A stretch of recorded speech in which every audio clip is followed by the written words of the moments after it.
رونالدو يحاول المرور، رونالدو يوزع وكريم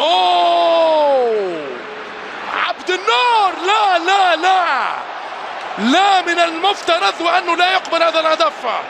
إصابة لأيمن عبد النور. وين طبيب الفريق؟ أين هو طبيب الفريق يا سادة؟ مش معقول بصراحة.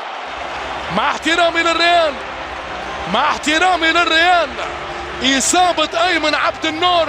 كريم، هذه الإعادة هروب لرونالدو، وكريم آنذاك كان في موقع متسلل، ثم الإصابة بالنيران الصديقة مع مصطفي، وهنا كريم مرة أخرى يعود من موقف متسلل ويسجل الهدف الثاني أمام عيون دافيد بوربالان.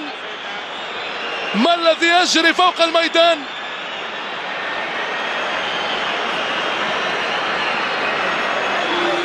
دافيد فرنانديز بوربالان يحتسب هدف للريال، هو الثاني، هو الثاني.